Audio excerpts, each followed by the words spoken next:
બાપા સીતારામ બધાયને. આજ તો જો આપણે ફાઇનલી અત્યારમાં મસ્ત તૈયાર થઈ ગયા છે અને અત્યારમાં મસ્ત સુરત દાદાનો પણ એકદમ મસ્ત તીખો તડકો છે અત્યારમાં આજ તો. અને હવે આપણે જવાનું છે કબૂતરની અને ચકલાને ચણ નાખવા. એટલે અત્યારમાં આપણે કબૂતરની અને ચકલાને ચણ નાખી આવીને અત્યારમાં જો મેઘરવો પણ એટલો આવ્યો છે, જાણે વરસાદ આવ્યો હોય એટલો મેઘરવો આજ તો આવ્યો છે. જો અત્યારમાં કેટલો બધો મેઘરવો આવ્યો છે. આજ તો વરસાદ આવ્યો હોય એટલો મેઘરવો આવ્યો છે અત્યારમાં. તો ઘણ ખરા પક્ષી પણ આકાશમાં ઉડે છે ઘણ ખરા, કારણ કે અત્યારમાં એને વહેલા સાંજ સરવા જવાનું હોય એટલે અત્યારમાં ઘણ ખરા પક્ષી પણ ઉડે છે. ને હવે આપણે કબૂતરની અને ચકલાને ચણ નાખી આવી. તમને બધાને ખબર જ હશે આપણે રોજ કબૂતરની અને ચકલાને ચણ નાખવા જ આવી છીએ. તો અત્યારે હવે આપણે કબૂતરની અને ચકલાને ચણ નાખી આવી. તો તમે બધા વ્લોગમાં બન્યા રહેજો. ને આપણે કઈ બાજુ જઈએ છીએ એ પણ તમને બધાને ખબર જ હશે. તો આપણે રોજ આ બાજુ કબૂતરની અને ચકલાને ચણ નાખવા જાય છે. તો હવે આપણે હાલતા થઈ જઈએ ચણ નાખવા.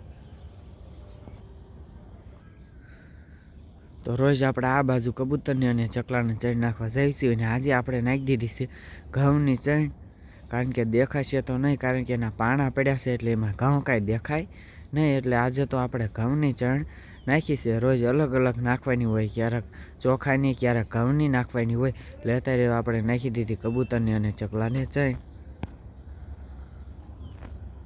અને આકાશમાં ઘણ ખરા પક્ષી પણ ઉડે છે, કારણ કે અત્યારમાં એને સણ સરવા જવાનું હોય એટલે આકાશમાં અત્યારે ઘણ ખરા પક્ષી પણ ઉડે છે. અને અત્યારમાં જો મેઘરવો પણ એટલો આવ્યો છે, જાણે વરસાદ આવ્યો હોય એટલો મેઘરવો આવ્યો છે. અને આકાશમાં અત્યારે ઘણ ખરા પક્ષી પણ ઉડે છે. જો ઘણ ખરા પક્ષી પણ આકાશમાં ઉડે છે. અત્યારમાં એ સણ સરવા જાય એટલે અત્યારમાં ઘણ ખરા પક્ષી પણ ઉડે છે આકાશમાં.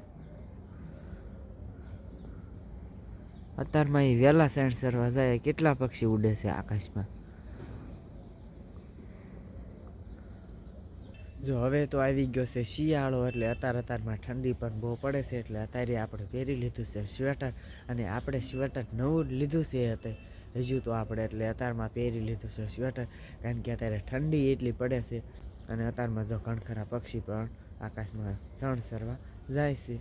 તો તમે બધા બ્લોગમાં બન્યા રહીશું. અત્યારમાં મસ્ત સુરત દાદા પણ એકદમ ઉગીને થઈ ગયા છે, કારણ કે અત્યારમાં તો આપણે તીખી તડકી હોય ને ના ગમે, કારણ કે હવે આવી ગયો છે શિયાળો. એટલે શિયાળામાં આપણને તડકો હોય ને ના અત્યારમાં ઘડીક બેહવું ગમે. એટલે સુરત દાદા મસ્ત ઉગી એકદમ થઈ ગયા છે, પણ અત્યારે હજુ આપણને દેખાતા નથી, કારણ કે આ ઝાડ આડું આવે છે એટલે હજુ કાંઈ દેખાતા નથી. પણ સુરત દાદા તો મસ્ત એકદમ ઉગીને થઈ જ ગયા છે, પણ ઝાડ આડું આવે છે એટલે કાંઈ હજુ દેખાતા નથી. સુરત દાદાનો અત્યારે તીખો તડકો હોય એ અત્યારમાં આપણને ગમે. અને અત્યારમાં તો જો મસ્ત સુરત દાદા પણ એકદમ ઉગીને થઈ ગયા છે. અને અત્યારે આપણને તીખો તડકો હોય એ ગમે. ને આપણે જો સ્વેટર પહેરીને થઈ ગયા છે મસ્ત ફર્સ્ટ ક્લાસ તૈયાર. અને હવે આપણે જવાનું છે કામે, એટલે સમય પણ થઈ ગયો છે. રોજ આપણે 8 વાગ્યે કામે જઈએ છીએ, તો હવે આપણે જઈએ કામે. તો તમને અમારો આ બ્લોગ ગમ્યો હોય ને તો લાઈક કરજો, શેર કરજો, અને ચેનલમાં નવા હોય તો સબસ્ક્રાઈબર જરૂર કરજો. અમારી ચેનલનું નામ છે હાર્દિક ગાબુ ઓફિશિયલ. યુટ્યુબમાં જઈને સર્ચ મારીને જોવાનું ભૂલતા નહીં. જો વિડીયો પસંદ આવ્યો હોય તો કમેન્ટ કરીને જરૂર કહેજો. અહીંયા આપણે આ બ્લોગ પૂરો કરશું.